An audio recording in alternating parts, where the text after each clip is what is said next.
what's going on, everyone? Misha Wilson here, and welcome back to my YouTube channel for this fourth and final episode of this little playlist where I'm sharing with you how to build a cult-like following that absolutely loves you, and most importantly, who buys from you over and over and over again. Now, if you have not watched part 1, part 2, or part 3 of this playlist, please, before you watch this video, go watch part 1, part 2, and part 3. I'll leave links directly below in the comment section of this video back to part 1, part 2, and part 3. And if you watch those various videos before this video will make so much more sense. So please go back and watch those videos. And with that said, after you've watched those, when you watch this video, if you get value out of this video, as always, don't forget to let me know in the comments section below what your biggest takeaway is from this video. And don't forget to go ahead and hit that subscribe button and that bell icon notification button so that you're notified when I do more videos just like this. With that said, let's go ahead and dive right in. She's not the only one. My girlfriend wouldn't open my freaking emails. So I decided to write a subject line that would get her to open my emails, and she opened it. It got her attention. I could look at Infusionsoft and see who's open, and she opened it really quick. But more or less, I just told a story about being at the pharmacy and about a lady coming in and screaming and wanting it just, the way she wanted it. And a guy said, God, thank God she's the only one of them like that in here, right? And I said, she's not the only one. Not to the person, to my email list. I said, the truth is every single one of your prospects is like that. They only care about what's in it for them right then and there, right now. All right? If you want to learn how to market and how to make sales to your prospect, guess what? Here's the solution, right? Do you see how those are all shock effect subject lines? That's how you get an audience and keep an audience engaged, right? Sometimes you have to send a shock effect email when your open rates are going down to keep certain people engaged that would bounce if you didn't, like my girlfriend. Straight benefit, all right? Number 2, again, pretty clear, right? The benefit. Do this one thing or stay stuck. The 6 steps to freedom. How to make $2,187.87 in the next 7 days. Who recognizes that from the capture page, right? The simple 3-step system to make $3,000 in a day. Now, what I will say is when it comes to the subject line specificity, the more specific you are with the numbers, the more it works. So it would have been a better subject line if I would have said $3,121.13. I don't know why. It's just how it is, right? Does this one make sense? I don't want to spend too much time on this one. Curiosity. So again, if you can get people curious about what's in the actual email copy, and if you can get them to open, use the attractive character, create that bond with your audience with the attractive character after you've got them to open, using curiosity, you keep your audience more engaged, all right? The most boring success secret in the world. Are you curious to learn it, right? I just talked about hard work. Again, tying in what? My moral code, right? The attractive character. 1,347 ... the magic number. I forget what I wrote about in this email. Yeah, I forget, to be honest. I write so many emails, but do you see how you're trying to figure out why is that the magic number? I did one recently where I talked about, the magic number seconds in the day. It was different, but it was more or less the same. The magic number, right? Flexing in the mirror. Why the hell is he writing about flexing in the mirror? Are you curious to open it? You open it. What did I do in that email? Did anybody read it? I told the story about being at the gym and having 2 guys that were a little bit too into it, flexing in front of the mirror with their shirts off, doing the whole pose thing. And I wrote the email about me judging them at first, but then about me realizing that the truth is that they're just all in with their passion. And if more people were all in with their marketing, and if more people treated their marketing like these guys treated their gym sessions, they'd do really freaking well, right? So do you see how pique curiosity, tell a little story, us versus them, share my moral code, share a belief that I have, tie in the offer. If you're someone who wants to go all in their business and wants to really do what it takes to succeed, Click right here and join, right? They're all freaks, I tell you. I think that's in the follow-up email, and it's just me sharing case studies of people who have had success with the super affiliate network very quickly, all right? But still, that subject line is a curiosity-provoking subject line, and it gets opens. And then once it's opened, if you do your job well in the email, it gets clicked, all right? Does that make sense? Now, just to show you guys, I don't set a set length for an email when I write in the morning. If it happens to be 600 words, if it happens to be 300 words, I'm okay. If every now and then one goes on to 1,500 words, that's okay too, right? I don't set the exact number of characters I need to write. This is a little bit of a longer one, right? Which one is this? This is flexing in the mirror. Have you read in the gym when those dudes show up who are just a little bit too serious about their workouts? Question mark. So see how there's that entire email there? That's an AM style email where you're actually sharing a story, content, changing a belief system, sharing your moral code, etc. Does that make sense? Don't worry about the length. Don't talk about the same. Keep everybody on his list engaged every single day, right? So 6 steps to freedom, what is that? Towards desire, right? What would an example be of away from fear?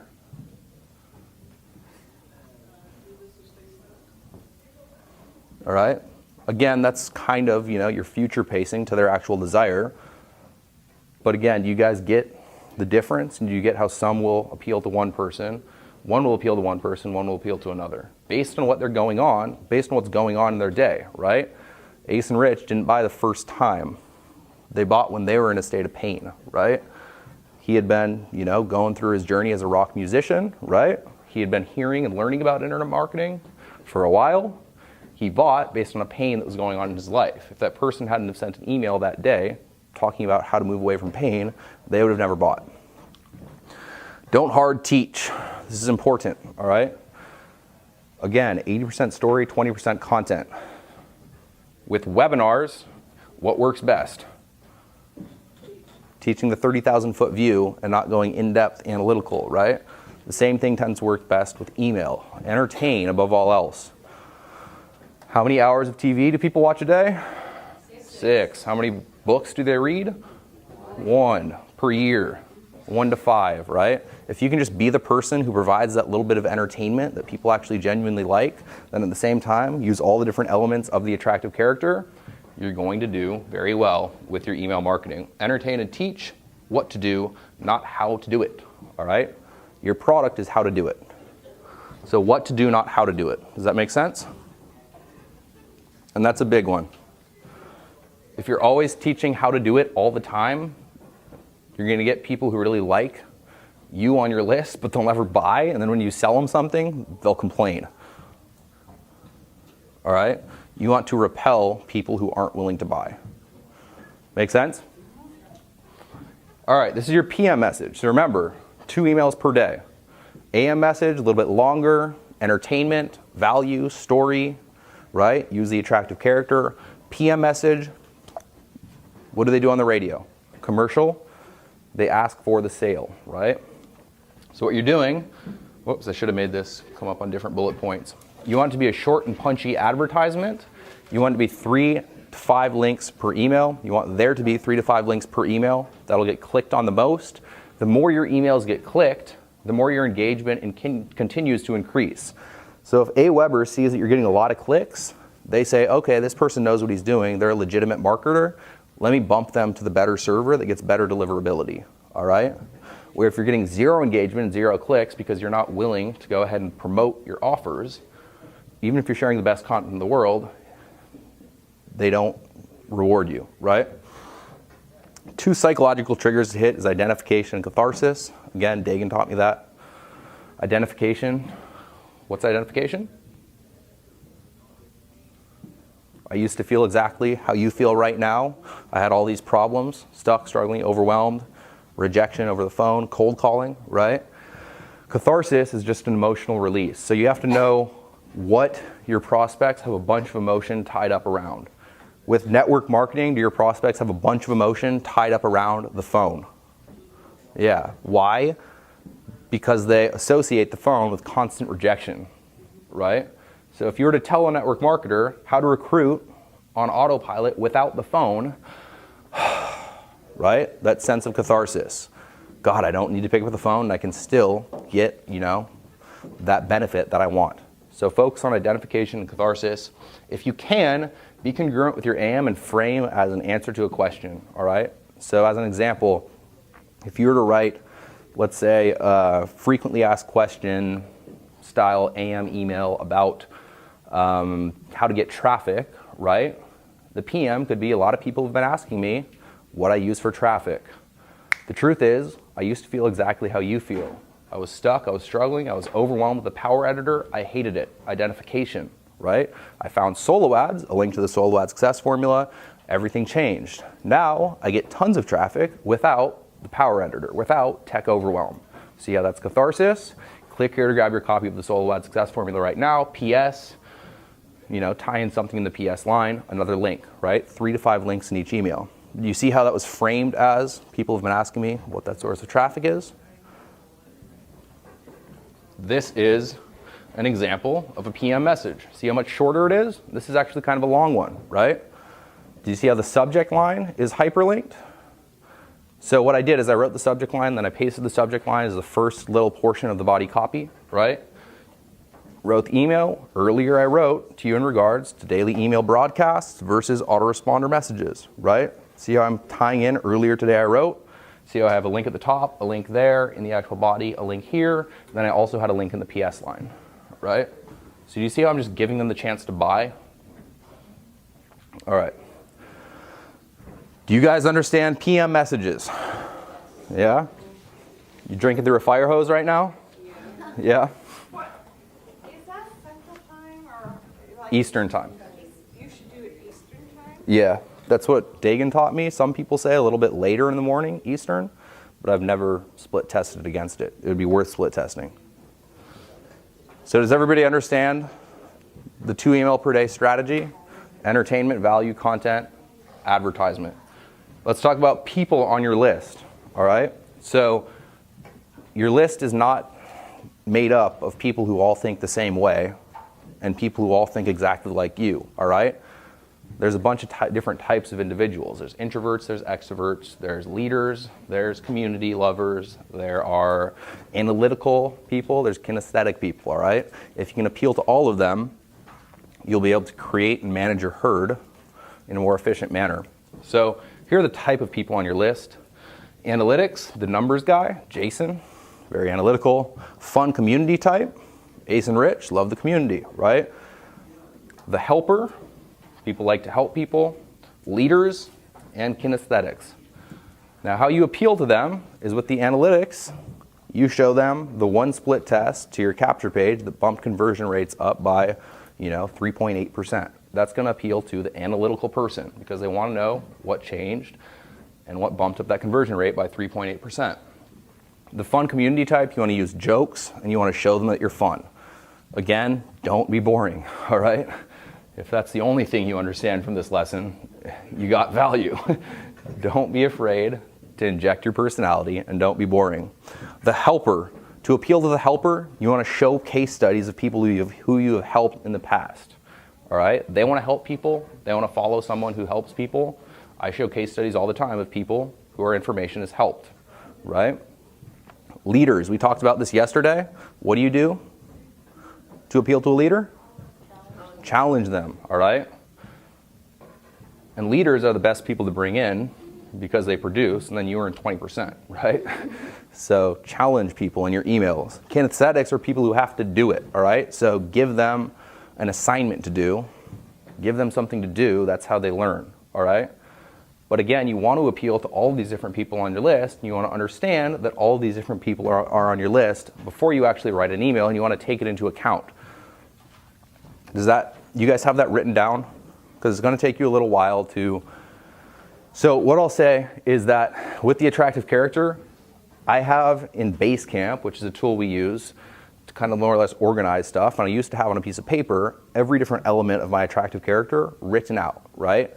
And whenever I write an email, if I need refreshing, I go and I look at all my different elements of my attractive character, right? Log into BaseCamp real quick, refresh my memory. I have on that file all the different people on my list, right?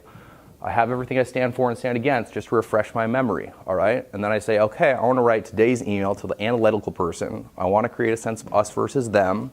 I want to sell this product and I want to tell this story, right? So start with the end in mind. No, don't talk to all of them at once. Just create variety in your marketing. So over the course of 30 days, if you email every day, you have spoken to everybody. So your goal is to be a little bit of all of them, even if you're strongly just one of them. Correct. Share the occasional lesson. I'm not analytical, but I share the occasional analytical lesson because I know there's analytical people on my list. Exactly. Tech guy, right? But he probably I wouldn't, gave him a nickname. but he probably wouldn't open up your emails a bunch if you're all talking about, artichokes and whatever else. exactly. He's gonna be like, oh, It's not going to appeal. exactly, it's not gonna appeal to him. But he would be a good person to have on your team, right? So you have to speak to everyone. Okay, so having said that, always decide who you're writing for and what the goal of your email is before you start writing it, all right? So again, look at your attractive character. I want to create a sense of us versus them. I want to sell this product. I want to perpetuate this element of my moral code. And I want to appeal to the community type of individual, all right? So what we're going to do is we're going to create a sense of, fun and lightheartedness in that email to appeal to the community type of individual. Tell how some people don't provide support with their products, other people do with awesome communities, us versus them, right? If you want to tap into the best community around, click here and join, right? So do you see how that's very methodical? How it's It was huge for me when you said that on one of the Maui calls. awesome. Start with the end in mind. Yep, And every time I went to write, I did that. yep, And it really changed things. yep. And you're a really good natural writer. And so as you get everything else in place, right, that's what's going to start building the tribe, building your herd more.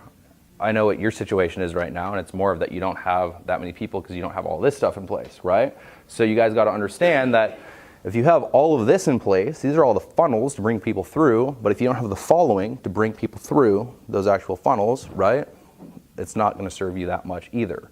The whole thing works in conjunction with each other, right? It's like a big spider web.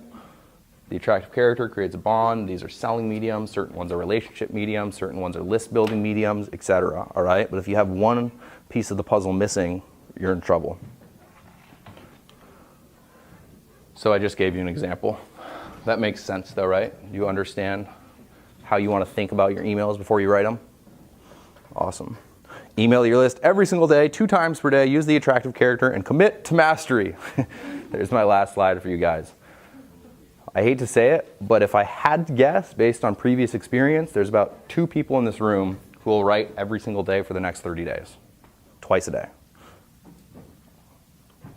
Just to be honest, all right? There's about 2 of you who will do it. I don't know exactly who they are, but other people will do it for 7 days, leave really fired up because of the event, do it for 7 days, and then stop. That's not going to get you very far, all right? You have to be willing to take persistent and consistent action if you want to build your business. You have to be willing to work hard. You have to be willing to invest in yourself. You see how I just perpetuated my moral code too? Awesome. What's that? You almost challenged. Yeah. You guys are leaders too. Seriously, I challenge you. Just do it for 30 days. If you feel uncomfortable, right? If you feel like, God, I shouldn't send this sales message in the evening, instead of letting that stop you, say, I'm going to test it for 30 days. I'm going to accept Misha's challenge. I'm going to see what happens with my email marketing, right?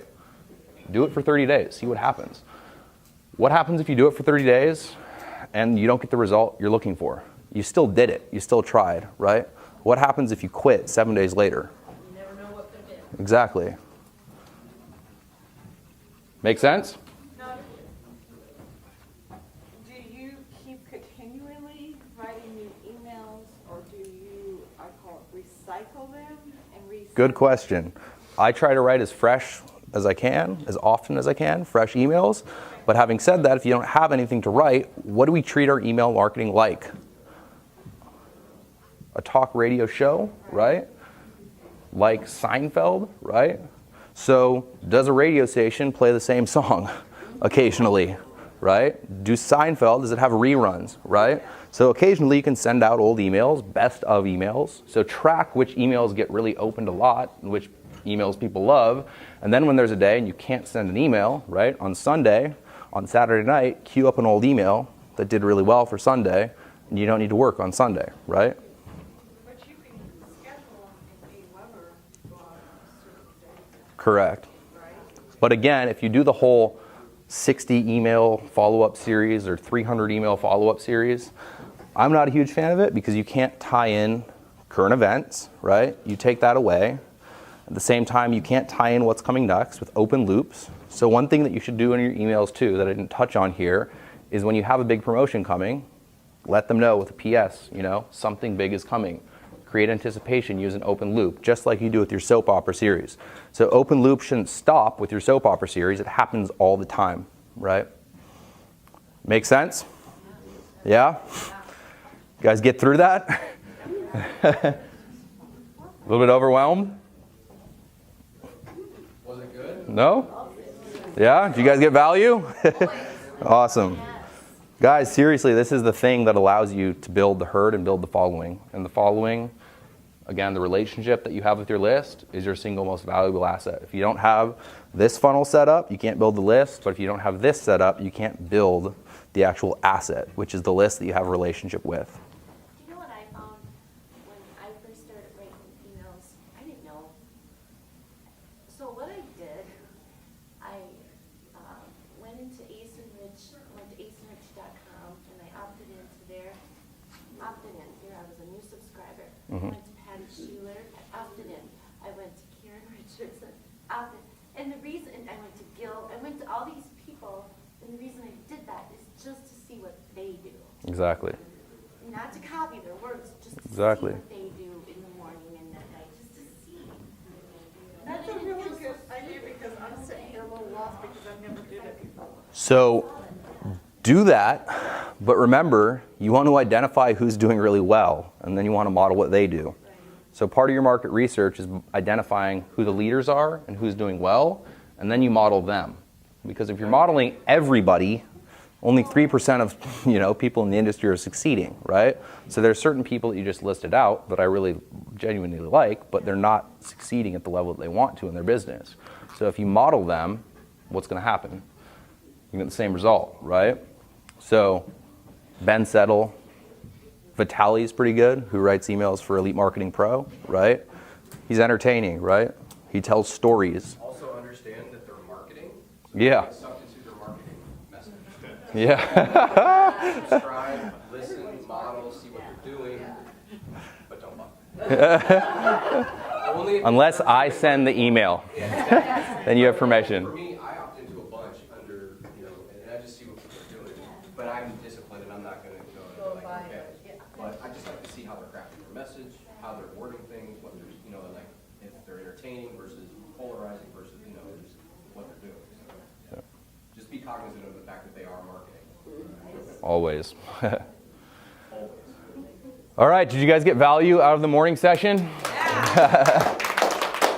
That was a lot of content that came at you guys just now. Those topics that we just covered, market research, the irresistible offer formula, and the attractive character, are extremely high leverage, all right?